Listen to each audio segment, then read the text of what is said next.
Hello, and welcome to a new Type Directors Club virtual salon with a live recording of the NPR show Person, Place, Thing with host Randy Cohen.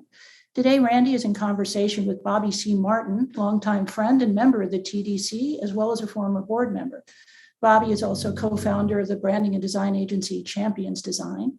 My name is Carrie Hamilton. So for those who are new to Person, Place, Thing, guests on the show talk about one particular person, one place, and one thing of interest to them, which can lead to some surprising stories. Just want to remind everybody that there is a Q&A panel at the bottom of your screen where you are welcome to ask questions. And with that, I want to give this over to Randy. Thank you. Thank you, Carrie and Carol. I know often there's a demand for further ado, but I say without further ado, Bobby, who is your person? Well, hello, Randy. This is a really fun thing to talk about because I've been inspired by so many people just growing up and along the way. But I'll start with my person, who is the poet, well known from the Harlem Renaissance, Langston Hughes. I've always just I'm not a writer, but I've always just really loved his poetry, and but I've learned so much more about him over the years, and so he's my person. I know we were talking earlier that Langston Hughes used to read aloud his letters to his new son, or he used to read aloud to his young son. I think you did something similar. Yeah. So I one of the things that I did is when my son was born in 2019, I had a book sitting on my shelves, and I was trying to think of things to do to one, kind of calm him down so that he would sleep, but also the opportunity to be able to just go through some of the things on my bookshelf that I had for quite some time. And so I had a book that was just a collection of letters that Langston Hughes had written with his good friend Arna Bontemp. And this was a collection of letters from, I think, from the 1920s all the way up to really just a month before Langston Hughes passed away. And so I would read these letters, this correspondence between Hughes and Bontemp, and I think a lot of times my son would listen and maybe fall asleep to it, as would I. But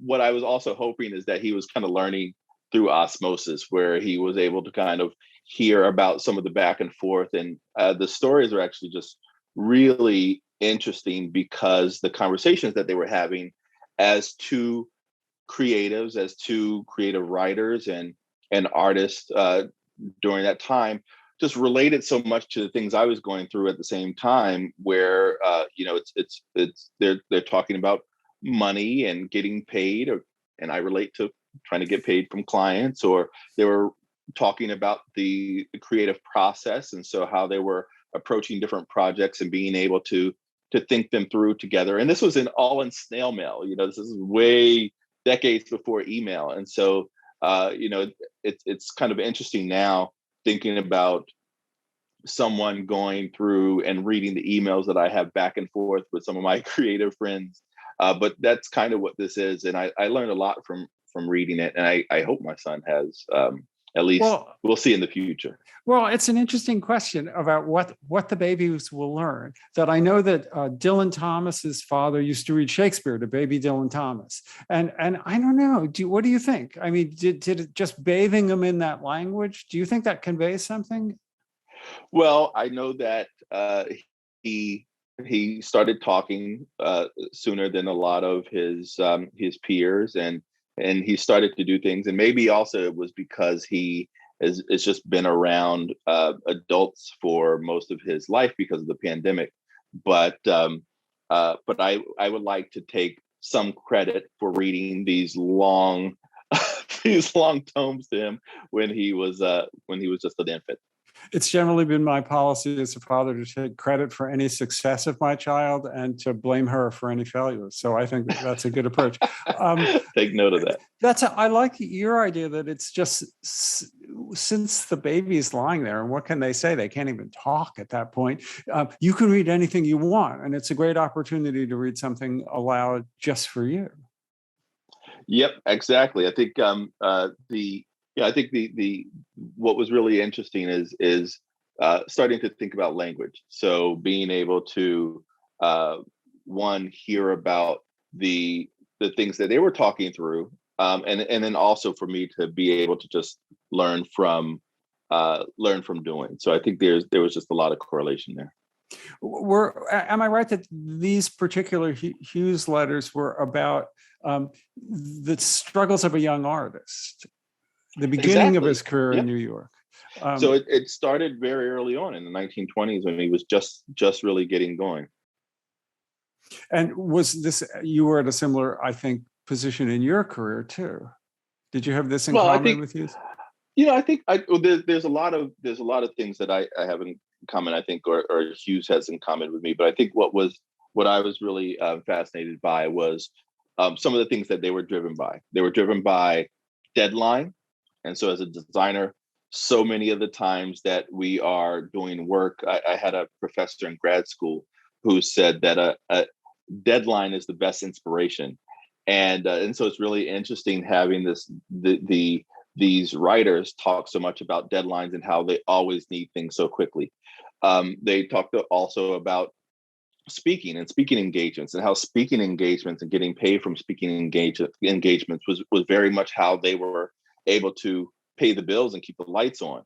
And I think that the one kind of thing that is kind of the elephant in the room for a lot of the conversation that we're having is race. I mean, these guys were having these conversations from the 20s to the 60s. And so that was in the height of American Jim Crow. And Anna Bontemps was in Tennessee, where Hughes for most of that time was in Harlem. So being able to also hear a lot about how they were viewing the publishers and media through the lens of a struggling artist, but also as Black men. Well, as long as you brought it up, is there something you'd like to say about race and graphic design? Where do I begin? Well, I think what is so interesting is to kind of read through some of the letters, and I revisited a little bit before our time here today, and there was one moment where Hughes had been working on a book, Shakespeare in Harlem, and he had recommended an illustrator, and then the publisher at the time, Knopf, said, "Oh, well, we prefer our illustrator," who was Coffer, so who was M. Night Coffer, who an English illustrator who did an incredible job on the cover. This beautiful, this beautiful graphic cover. But I think what's so interesting about that is I feel like for a lot of my career, and we're just starting to see, I think, the results of designers being able to have more of a platform of different backgrounds, but the Black artists that Hughes had suggested then being kind of not taken very seriously and replaced with this well-known English European illustrator. And I think that's a lot of what we have all been dealing with over the course of the time as designers. I think if you read through a lot of Cheryl Miller's writings and conversations or others, they talk about how in the 60s and the 70s and even in the 80s, as Black designers, as Black graphic designers, how they were skipped over to go to the very well-known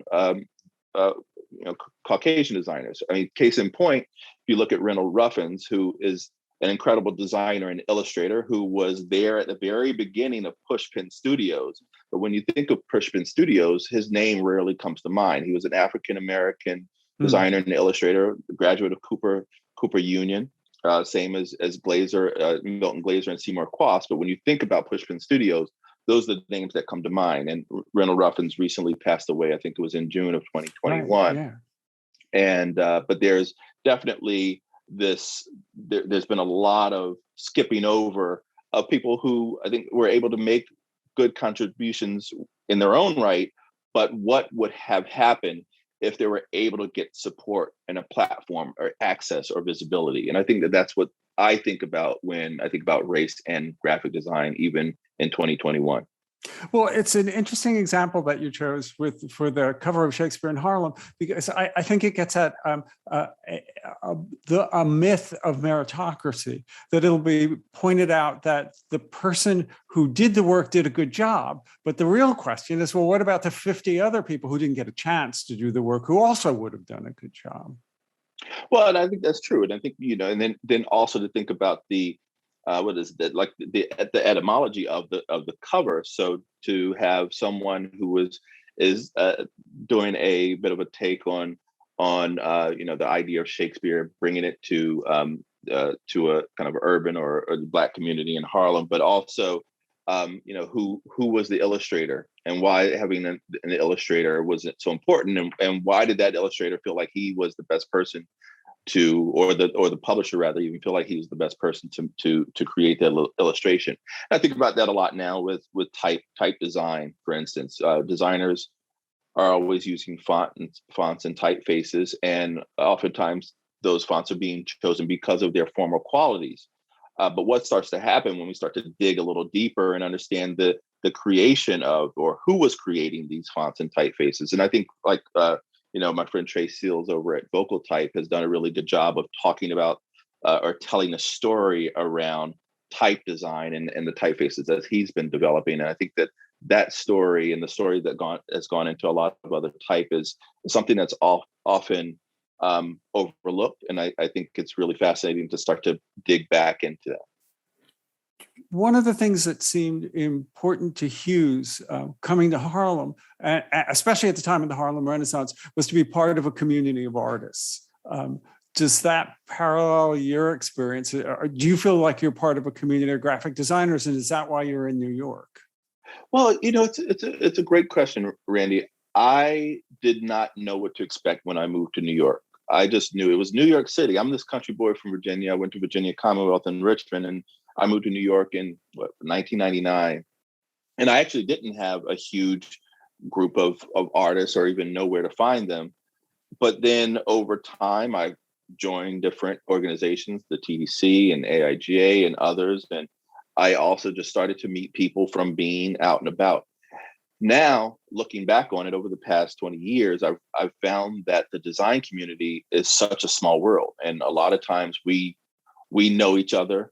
I've been really fortunate to gain access and the ability to have conversations with people like people that you've had on your show, from Michael Beirut to Paula Scher, but also just people on the TDC boards and the One Club and others that we're able to just have conversations about different things that are going on. And sometimes they're hard conversations. I mean, I think especially when you look at race and design, or race and contemporary in our contemporary culture, sometimes really hard conversations have to be had. And I think that's what makes for progress. And but I do find that we have a community of designers and a community of type designers, community of people from different backgrounds that are able to talk about the things that are going on. And I love that. I love that about New York. Does it affect your work directly, do you think? That our idea, by which I mean, I think art of artists is they come to the metropolis because creativity is not a solitary act, although it's often presented that way. The heroic romantic artist, struggling in a garret, but it's ideas come from communities and come from engagement with other people. It's a social thing to create, or am I just projecting something? Is that the way you think?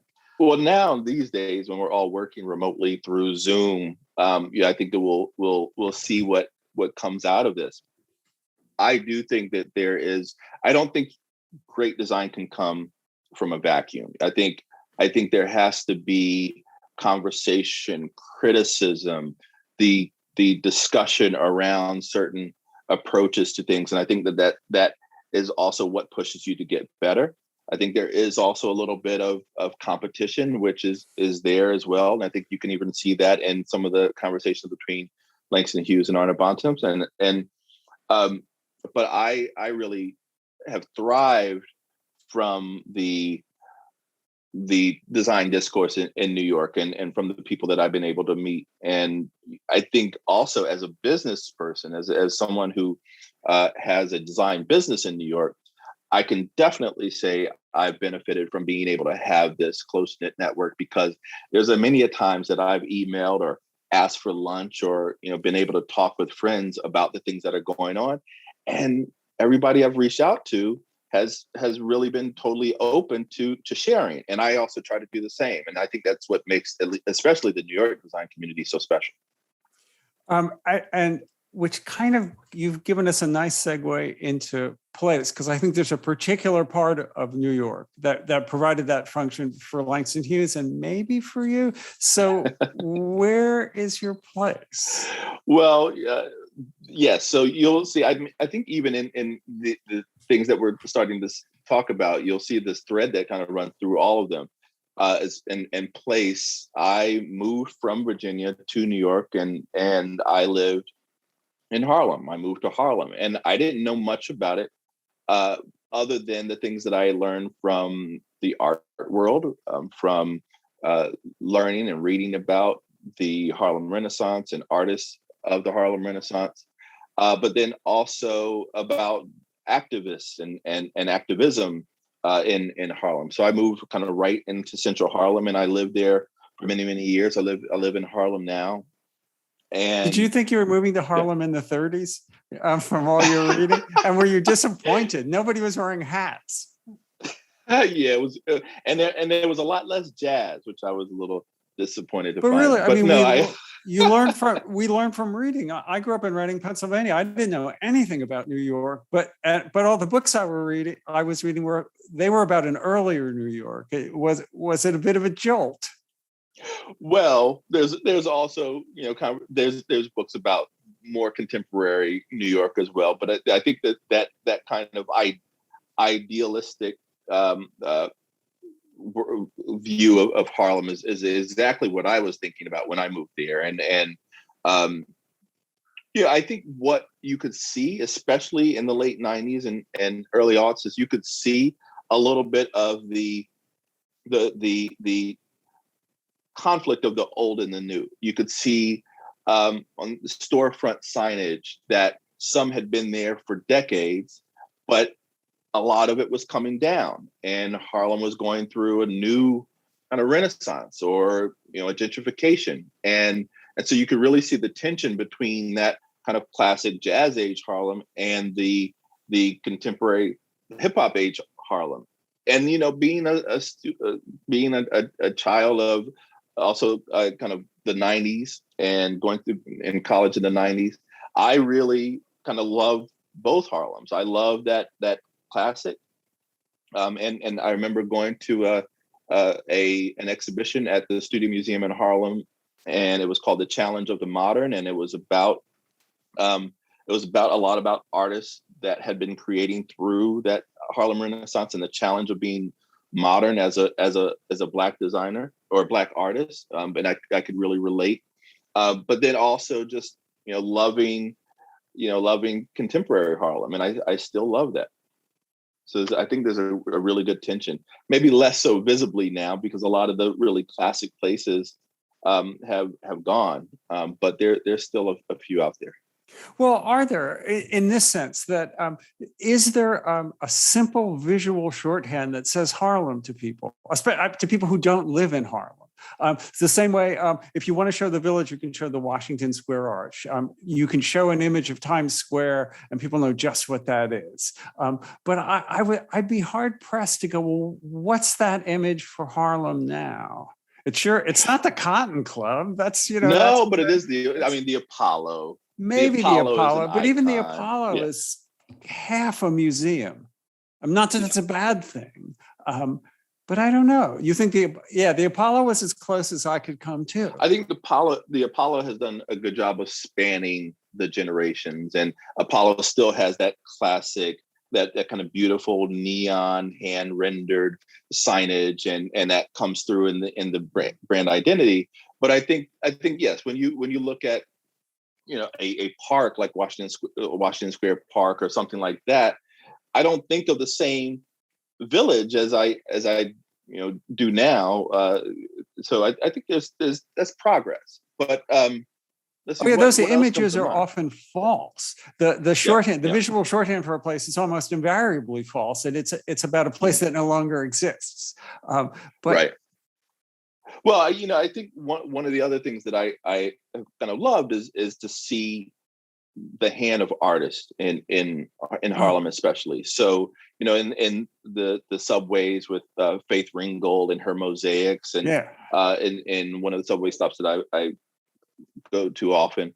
And I think this idea of mosaic is actually an interesting one. And so, when I think about the mosaic in the subway versus just the kind of collection or collage, the work of Romare Bearden, and this ability to kind of bring things that don't normally fit together to actually make a bigger expression. And I think graphically, those are some of the things that come to mind for me when I think about Harlem, because it's not just one thing. I think it's many things. I think that's actually the collection of things that is really exciting. But it's not like it's not this one cliched symbol. I think you could also look at things like the restaurants and that type of thing, or the beautiful brownstones and the stoops. So there are a lot of different symbols, but I think you're right. It's hard to capture everything in one. I mean, and you're right. I think too that often those symbols are just cliches. So how many more times can we rework the Statue of Liberty? I just think exactly. Well, I think that's one of the fun things and the challenges about being a graphic designer, because the cliches are the things that people quickly recognize. So you start there. You start with the Statue of Liberty, but then it's how you turn it on its head. It's how you reinvent it. It's how you push beyond what everybody knows to help them see something different. And I think it's that pushing or the laying of the breadcrumbs to lead people into something that's new that I get really excited about as a designer. That's pretty challenging, though, at a certain point when there have been 500 incredibly smart people over 100 years have already played with an image. Have you ever actually literally used the Statue of Liberty in anything? Maybe. You may Maybe. step down. No further questions. Your Honor, instruct the witness to step. I mean, I guess what I'm asking is, can some images be so overused that it's no longer possible just to reinvent them? Oh yeah, absolutely. I think I'm not a person that likes to say never. I think there could always be another possibility, but I do think it's challenging. I do think it's really hard to take something that is so overused and be able to use it in a way that is completely different. And so I think therefore you kind of are forced to think about metaphor, or forced to think about narrative or messaging or other ways of getting that and evoking what the thing is, rather than the specificity of that one icon. Because I think we could do a book, a visual book, a coffee table book of just stuff the Statue of Liberty is held in her right hand instead of the torch. That's true. That maybe it's time to just, as you say, maybe to look elsewhere for our visual subjects. Yeah. Do you have feelings about the gentrification of Harlem? Well, is it happening? Is it real? Is it a bad thing? Is there a distinction between gentrification and just improvement? There's definitely a distinction between gentrification and improvement, and I'm not a scholar on the matter. What I do like seeing is places like the Studio Museum in Harlem that had this building that was a couple floors of galleries on 125th Street in a building that was designed by a Black architect, Max Bond, to then now be reinvented by another iconic architect, David AIGA and AIGA Associates, and what's to come of that. And so what I get really excited about is some of the opportunities and the progress that's also being had by institutions that have been around for more than 50 years. And so to see that growth and to see that the Studio Museum or the Apollo or that the Schomburg Center are there being able to grow and to be able to make a bigger impact maybe even for more people that are coming in, I get really excited about. I think the thing that's really important for folks like me that are creating, and oftentimes creating for these organizations, is to make sure that the stuff that I'm being tasked with creating, or the teams that I'm being tasked with kind of bringing together to create, understand the authenticity and the heart and the soul of the neighborhood, and are able to express that in ways that are true and respectful.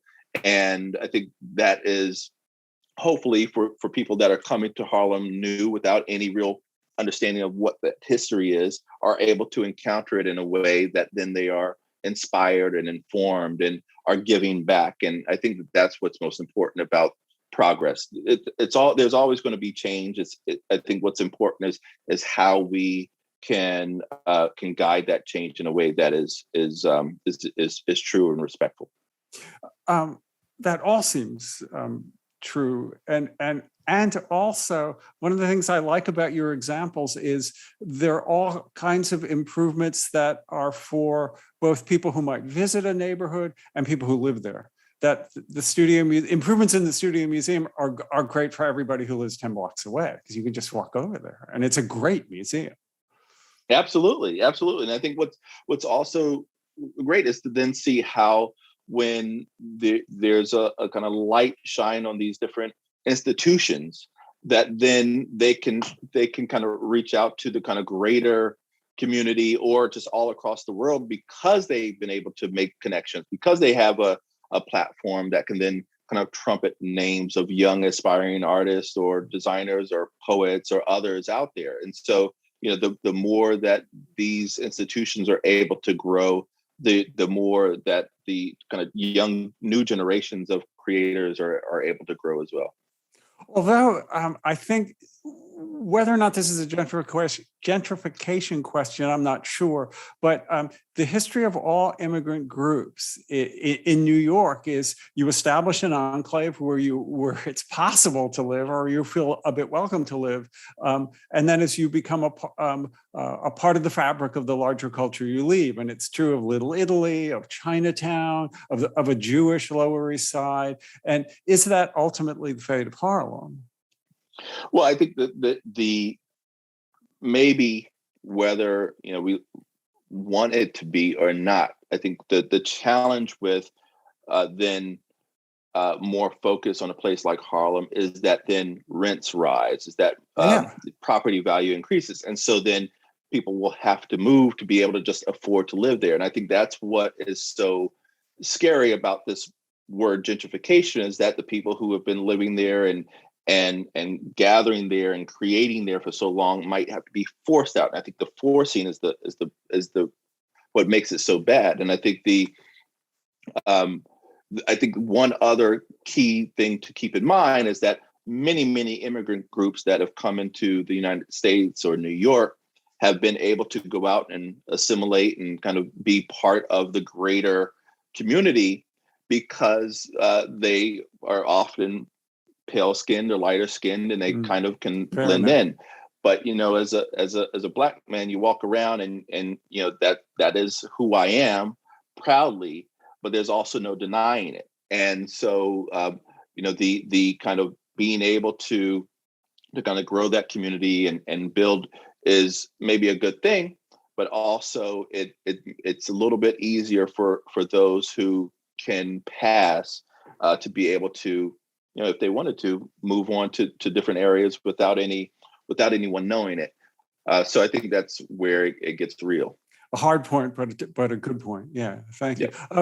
You mentioned the Schomburg Center, and just to tie this neatly together with your person, did you know, or you probably did know this, that Langston Hughes's ashes? Yeah, you're nodding.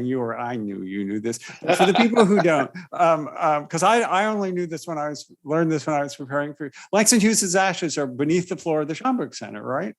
Absolutely. So there's this kind of beautiful mosaic. We were talking about mosaic, but this beautiful tile called the Cosmogram, and under that are his ashes. And he died so young, 66, I believe. And but yeah, when I found that out, it blew my mind, because I actually think it's a very little known fact. And I hope so. but something that really should be. It was a little known fact at my house. Yeah, It's kind of spooky though, isn't it? Just a little bit creepy to move dead I people think it's around. inspiring. I Yeah. love it. I love it. Yeah. All right. All right. Well, I loving it is better than being scared by it, and no matter what it is, by the way. So, Bobby, let's talk a little about your thing. What's your Well, thing? so and I actually am at home in my childhood home, in my childhood bedroom right now in Virginia, just for the week. And one of the things that working remotely has allowed me to be able to do. And the thing that I wanted to talk about is, one, I guess it's kind of it's the greater collection. My father and I, probably starting when I was around 9 years old, just started collecting baseball cards. And so we, over the next 10 years, just gathered an incredible collection of sports cards, baseball cards, basketball cards, football cards, and a couple of other randoms thrown in the mix. And so unfortunately, my dad passed away in 2020 after a long battle with Alzheimer's. And so what I had to do with my mom is go through these closets and drawers and cabinets full of cards and just start to organize them and make sense of them and just really remember what we had gathered. And I don't know what the value is, but there's so many cards. And I think what I wanted to talk a little bit about today, why I thought it was relevant to talk about it today with a group of designers, is because I'm often asked, how did I get into graphic design? And my answer a lot of times is I don't know. I have really no idea. But then I guess my other answer is to say that I was kind of born with it, because I'm surrounded by things that are so graphic and so typographic. And those are oftentimes the things that inspire me. So when I look at the collection of sports cars that we have, some of them are designed so poorly, and then some of them are designed just incredibly. And there's a lot of production that's gone into creating these printed pieces. I mean, these things are, this was before everything was moved to digital, or so much was moved to digital. I mean, we were collecting in the 80s and early 90s. And the prize of our collection is a 1954, here it is right here, actually. It's a 1954 rookie card of Hank Aaron. Hank Aaron also passed away at the beginning of 2021. But that was like, my dad especially, it was like his pride and joy to be able to get this card, and just really just kept it in his drawer, in his in his nightstand drawer for 30 years or however long we had it. And I just knew that we had it. And so when I was happy to be able to come back to Virginia and pull it out for our conversation today. But then when I think about, like, there's the image on the card, with this card, and some of you who are looking at the Zoom can see this, but we learn about designers and the formal qualities of what makes something communicate clearly and easily, or what makes good graphic design. And what I loved about this particular baseball card, this 1954 Topps Hank Aaron card, is just there's this huge portrait head, and he's wearing his baseball cap from the Milwaukee Braves at the time. And but then there's a smaller image of him fielding a ground ball. And so it's that contrast of scale of the huge macro shot of his headshot, and then the full body fielding the ground ball. And then there's the typography, which looks like it's written in kind of set in Franklin Gothic, like kind of an old chunky version of Franklin Gothic. And then the whole back of the card is just all the statistics and things. That's what baseball cards do. But I think those are some of the things that have made me love graphic design. Those are some of the things that have made me love typography and type design, because I've been surrounded by these small little gems all my life. And that's why I thought it'd be worth talking a little bit about it today, because we don't talk about some of those things that aren't often in the TDC annuals. Carol Waller, how many baseball cards are in the TDC competition annuals? How many have been acknowledged for being the best design thing of the year? I would bet zero. Yeah, but are there's a big they? percentage. Are they? Because even the Hank Aaron card is of enormous Yeah. historic value. The Hank Yeah. Aaron rookie card, and we'll come back to this, but financial value. But is it a beautifully designed object? As you were saying, they often look kind of slapped together. Are there great? Can you name great designers of baseball cards? Well, that's, I think, the question. My answer to that question is no. I don't know any baseball card designers off the top of my head. I don't know who designed these cards. And that is maybe something that we can start to uncover, right? Lost to history, whether they're good or bad. Do you think? So Exactly. it's a worthy subject for study, whether they're good designs or bad designs. They're these universally present designs, right? Because then I think it starts to capture. It's a moment in time. Yeah. I think there's technology and different technique and processes that have gone into creating them. There's also the need for these things to be communicated to a broad range of people, big and small, old and young, so there's a mainstream kind of quality to a lot of the design of sports cards, especially going back. And if you look at some of the cards in the 80s that we have, are just like a lot of technique of different whatever was the trend of the time comes through in the baseball cards. And maybe that's even still the case with the Hank Aaron card here. Maybe the way it looks is because there was an influence of mid-century kind of design influence that came in. I mean, this was created in the 1950s, and so I think a lot of the qualities here, maybe some of the things that I gravitate to, are the things that I learned about in college because I'm studying Paul Rand and I'm studying, Shemay and Geismer and all of these designers who are in our history books as being the thought leaders in the design world. So everything designed in 1955 looks like 1955, exactly. whether it's a humble object because, or a very self-conscious object. Sure, it's Yeah. unavoidable for good or ill. When you first started, you and your dad first started collecting these, did you think of it as assembling a collection, or you just were a kid that liked baseball or a kid that liked gum? I don't know. It's a great question. So I grew up in Hampton, Virginia. So it's a big sports town. And my dad actually coached the baseball team at our university, a historically Black university, in Hampton University. He was the baseball coach, or manager, I guess would be, but baseball coach in the early 1970s. And actually he was coach of the year in 1972 when they had a winning season. And so I was constantly around sports related things because he loves sports and I played all those sports as well. And it's just kind of in the air, or as they say in this neck of the woods, it's in the water. But I think what is, what we don't say in this neck of the woods? Neck of the woods. it's our loss too. But go ahead. Exactly. But I think the what is really interesting about all of that is the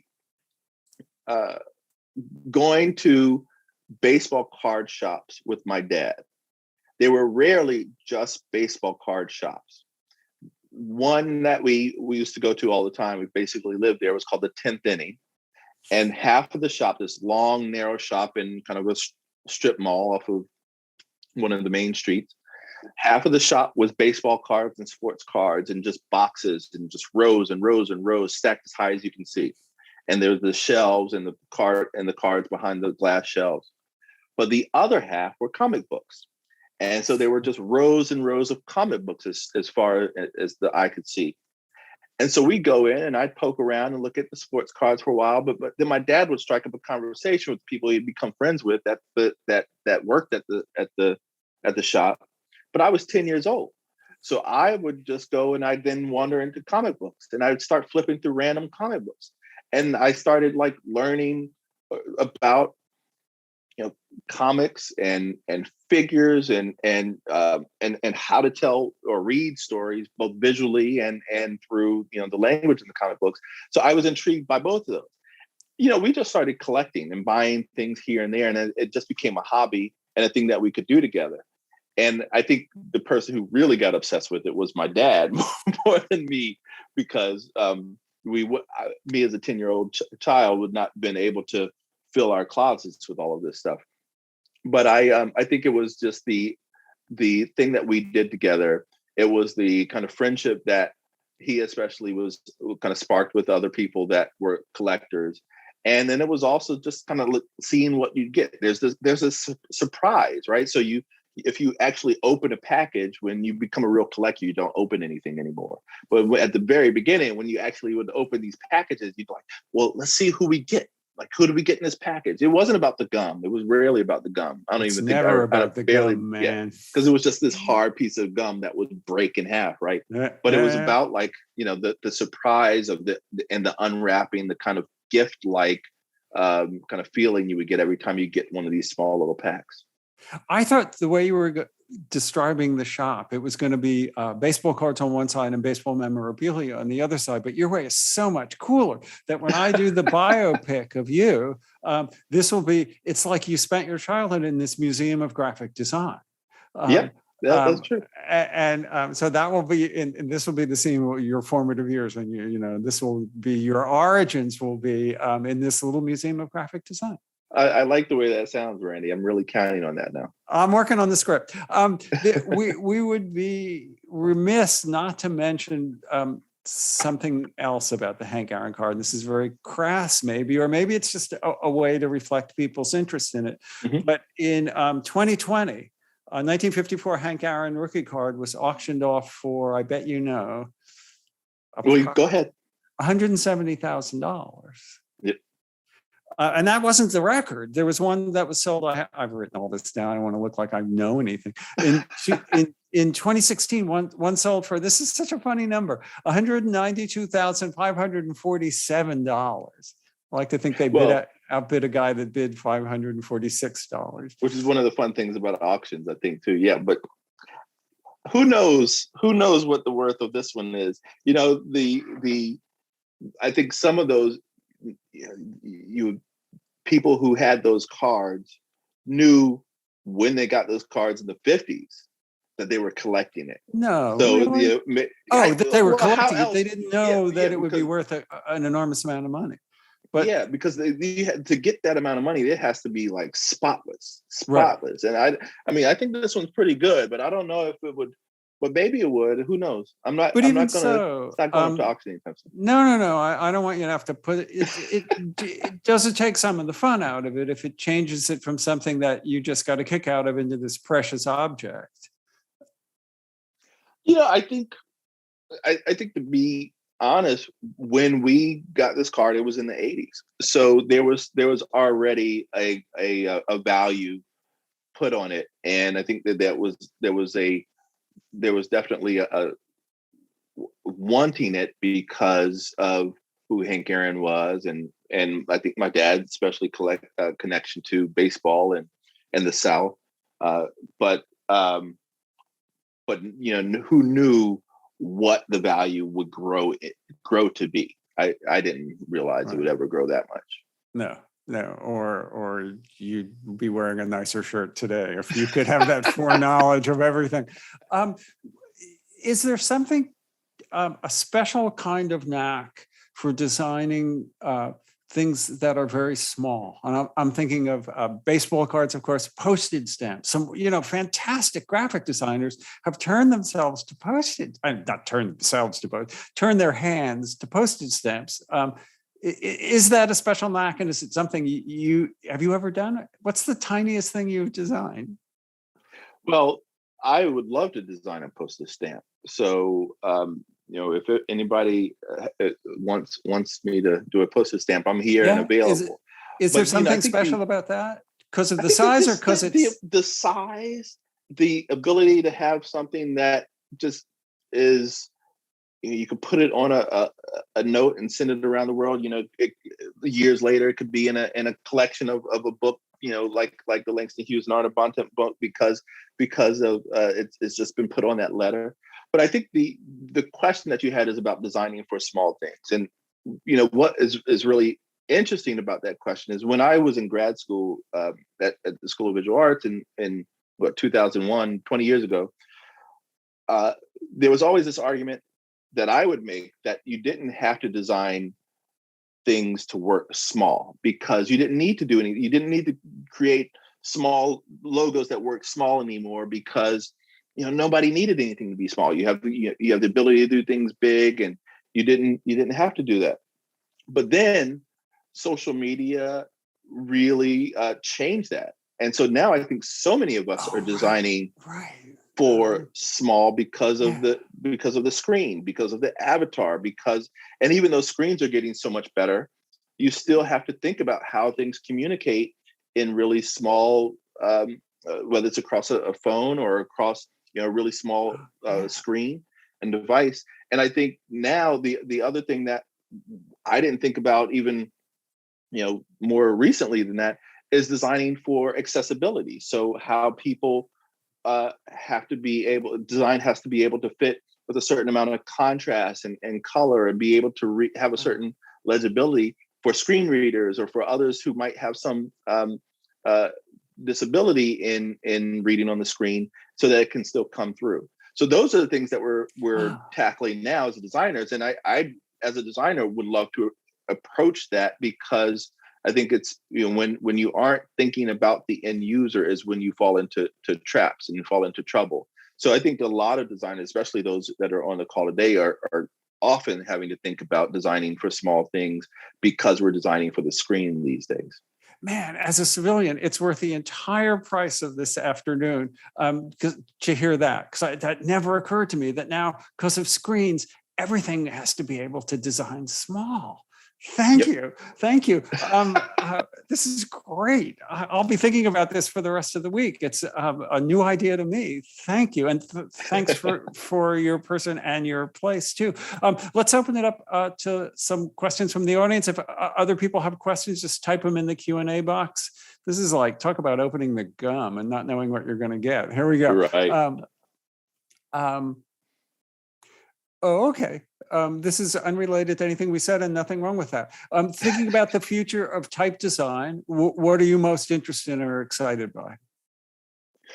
Well, we're just talking about small and designing things for small screens, but I think just designing things that are going to work well in movement and kind of the digital realm. And so, whether it's variable typography or just typography that starts to have maybe its own soul, its own heartbeat, and can live and breathe in really interesting ways is something I'm excited by.